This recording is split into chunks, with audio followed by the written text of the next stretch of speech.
नव वर्ष मंगलमय हो। Happy new year. सभी के लिए नया वर्ष खुशियां, स्वास्थ्य, समृद्धि लेकर आए।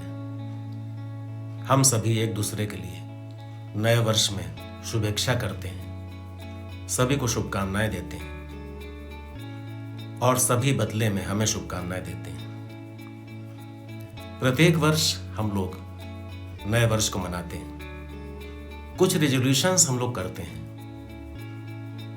इन रेजोल्यूशंस में कुछ अच्छी बातें जो हम अपने जीवन में उतारना चाहते हैं, उन बातों को ध्यान में रखते हुए नए वर्ष का आरंभ करते हैं। लेकिन अक्सर ऐसा होता है कि 31 दिसंबर से 1 जनवरी के मध्य जो भी रेजोल्यूशंस किए जाते हैं वो 2 जनवरी को छीण पड़ जाते हैं, कमजोर पड़ जाते हैं और हम फिर अपने पुराने ढर्रे पर, पुराने तौर तरीकों पर कार्य करना शुरू कर देते हैं। मेरा ऐसा मानना है कि जो नया वर्ष मनाने का एक सही तरीका है वो तरीका है कि पिछले वर्ष को ध्यान से देखें। उस वर्ष में हमसे जाने अनजाने बहुत सी गलतियां हुई, बहुत से ऐसे कार्य हुए जो कार्य हम नहीं करना चाहते थे। एक संकल्प लें कि जो भी गलतियां मुझसे पिछले वर्ष हुई हैं, इन वर्षों में उनकी पुनरावृत्ति न हो। इसी प्रकार से कुछ अच्छे कार्य हम लोगों ने किए, तो जो भी अच्छे कार्य आपने किए उन कार्यों को इस वर्ष भी जारी रखेंगे। अपने मन से, वचन से और कर्म से किसी को आहत नहीं करेंगे, दुखी नहीं करेंगे। नए वर्ष में हमारे व्यक्तित्व में कुछ नयापन होना चाहिए, कुछ ऐसा दिखना चाहिए कि जो हम पिछले वर्ष थे उससे बेहतर इंसान के रूप में हम इस वर्ष दिखाई पड़ रहे हैं। अपने व्यक्तित्व में वो बदलाव लाएं, एक सकारात्मक ऊर्जा का संचार करें, महसूस करें कि पिछले वर्ष से हमने क्या सीखा।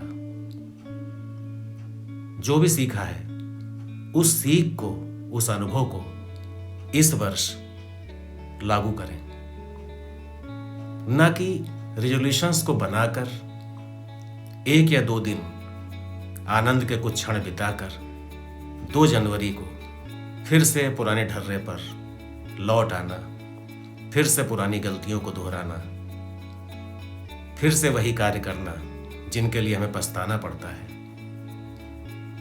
तो सही मायने में यह नया वर्ष मनाने का तरीका नहीं है। मैं कहना चाहूंगा कि नए वर्ष में नया उत्साह हमारे भीतर होता है। जो उत्साह हमें 1 जनवरी को अपने भीतर महसूस हो रहा है, क्या वही उत्साह पूरे वर्ष जारी रह सकता है?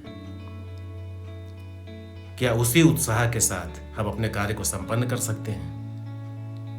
यदि हम ऐसा कर सकें तो सही अर्थों में नए वर्ष को सेलिब्रेट करना, नए वर्ष को मनाना सार्थक सिद्ध हो जाएगा। भीड़ का अनुकरण न करें।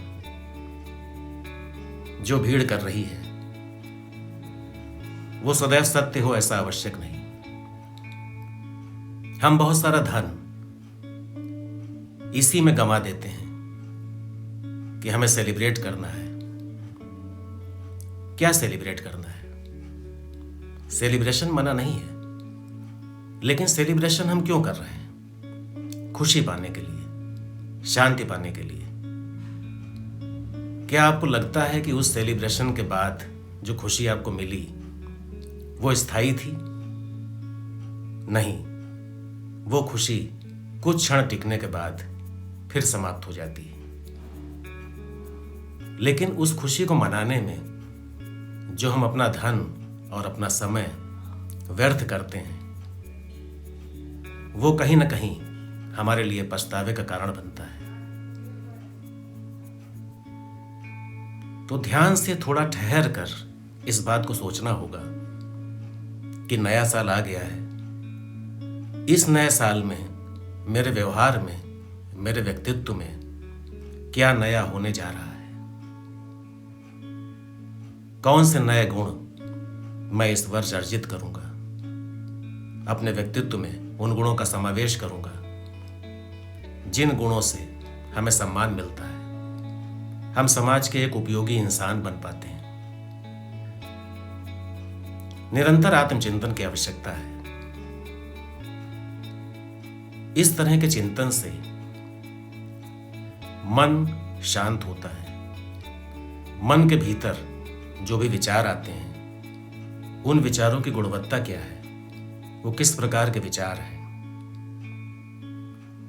यदि निरर्थक विचार, निरर्थक सोच के साथ हम अपना जीवन व्यतीत करते हैं, एक अच्छे इंसान के रूप में स्थापित नहीं हो पाते हैं, तो नए वर्ष से क्या लाभ। इस वर्ष एक संकल्प करें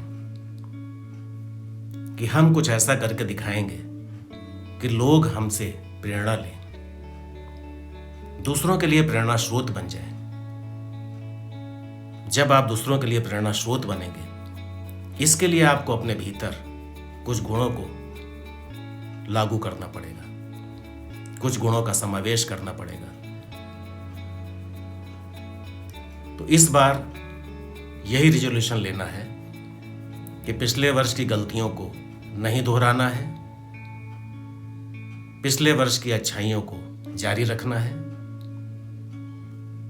अच्छे गुणों को अपने भीतर शामिल करना है, अपने व्यक्तित्व को पिछले वर्ष से बेहतर बनाना है और पूरा फोकस इस बात पर करना है कि 1 जनवरी को जिस मना स्थिति में हम हैं वो 365 दिन तक बनी रहे और हमारा पृथ्वी पर होना सभी के लिए एक वरदान साबित हो सके, सभी के लिए मैं एक प्रेरणा स्रोत बन सकूं।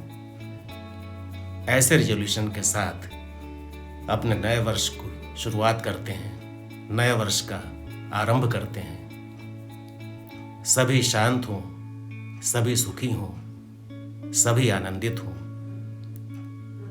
मेरी शुभकामनाएं सभी के साथ हैं। सबको नव वर्ष की अनंत शुभकामनाएं। Happy new year.